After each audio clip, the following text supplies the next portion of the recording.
Well, the break is almost over, and yay for that. Nate Saunders is very happy because the Belgian GP is coming up, and this man is heading there, but he's not even packed any underpants or shoes yet, so we have to pick his brain quickly so he can go home and pack. But Nate, I know you're excited about this one, and even more so because you believe that this is Ferrari's best chance to actually win something finally. Why is that?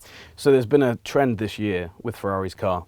If there's a circuit with long straights, high-speed corners, they do very, very well. They struggle when the corners go slower, which is because basically their car is lacking downforce. So for Vettel and Leclerc, it's basically harder to drive through those corners than it is if you're driving a Mercedes and a Red Bull, which costs you lap time. It means that you're playing catch-up to those guys, and it affects your tyres in a very negative way. Their top-line speed is better than anyone else's. Their engine at the moment is way ahead of Mercedes. So this track, I mean, Spa's a great circuit. It's got these long, sweeping, fast corners, but it's also joined up by massive straights. So this really should suit that package. And if they don't win, it's basically going to your strongest circuit and not winning a race. And there's not really... So it's a wrap after that if you don't get this one. And you've got Spa, then you have Monza, and then we go to a lot of circuits that shouldn't suit their car, that have the opposite characteristics. So really, if they don't win here, you think, well, where do they win a race in 2019? So a crucial 2 weekends coming up. Spa, yeah, I think Ferrari should win there. If they don't, they go to Monza really in trouble. But that should be the same as well for them. Sounds like you're putting all your money on that one.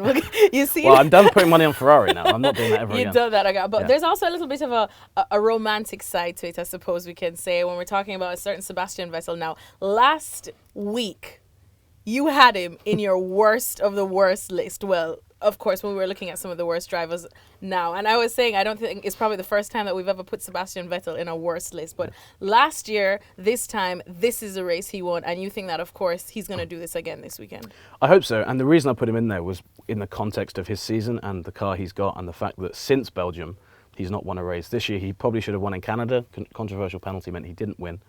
But he's really, this weekend, everything should come together for him, and he's usually been pretty good in Belgium as well.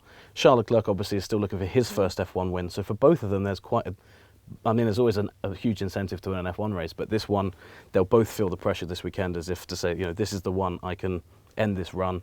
For Leclerc, it's end all the mistakes he's made, but for Vettel, it's to end all the mistakes he's made, and for Leclerc, it's to kind of finally get that podium visit that he's been looking for. So, yeah, Vettel, if he doesn't do it here, maybe he'll do it in Monza, but then he could go a year and a half without winning a race, which is crazy. That is absolutely crazy when we're talking about Sebastian Vettel. But he's definitely a seasoned and experienced driver. And with that said, and just the fact that, it doesn't seem to be clicking so far this year, at least for him, do you think that's added pressure for him to win, or does it sort of take the pressure off of him, considering that, apart from you, maybe not many have been looking at him to get this one? Yeah, and I had him at the start of the year as my favourite to win the championship. So I think now he's out of contention, the pressure's probably less. But it's obviously weighing on his mind, and he's obviously frustrated when you're that good a driver and you're not winning races. And you're seeing Lewis Hamilton as well, who everyone has always put those two together as the two best of this era. He's winning all the races and all the championships. It must be grating on him. So the sooner he ends that, he can then just kind of write off this kind of bad spell in his career and maybe push on and win a couple more races. Well, it's been, I think, 1 or 2 minutes, and I can't believe that it took us that long to mention Lewis Hamilton, especially in the form that he has been this season. So where are you expecting the competition to come from then? Well, I think Lewis will be right up there. He's shown all season that even if Mercedes isn't in the right place, he's going to be competitive. I think Max Verstappen's doing the same thing with Red Bull. Red Bull, Honda, I'd be surprised if Red Bull is competitive here because Honda's still lacking outright power. And that should hurt them at this circuit. But with Max, you just can't really make any of those predictions. So I think we're going to have a Ferrari on the top step of the podium. I'm going to say Vettel.